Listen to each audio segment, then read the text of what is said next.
horizon, of course, is the farthest point we can see in fairly flat terrain before the world dips below the horizon because it's curved. We get that. Now, if you can imagine that same line, which of course is horizontal, painted on the ground between the ball and the target. I've represented that by another mark, which is a common way and a beneficial way of aiming correctly, in front of the ball. Never more than about a club length ahead, some piece of debris, I've put a ball there, and that line is helpful to aim. We parallel our body to that, as you'll see in my aim video. My interest here is to understand the effect of that line on our eyesight and on possible options with our head and neck.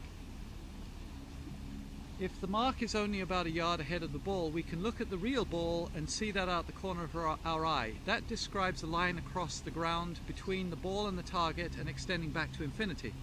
That line should appear to be a horizon to you. Now, there are variations during the swing which may make you, as you turn your body, a very valuable tool, and I talk about the shoulders as a lid on a cylinder. As you turn, it's very possible that you tilt your head. That line is going to change orientation. If you tilt your head to the right, putting your right ear on the shoulder, then that line will appear to have tilted down to the left. If you do the opposite and put your left ear on your left shoulder, it'll do the opposite and tilt this way.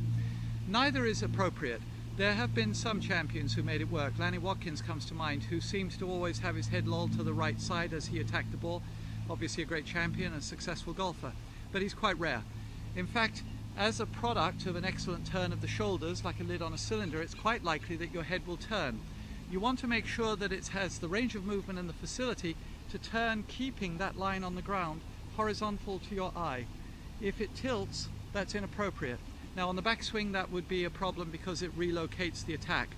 On the downswing, it may be because you've already started the process of deterioration during the backswing. As you're going back, you may have turned and tilted your head to the left, what I call the counter tilt and turn. You'll see it in other videos, and the manifestation of that will be that that line starts to shift and cease to be horizontal. In either direction, it's to be avoided.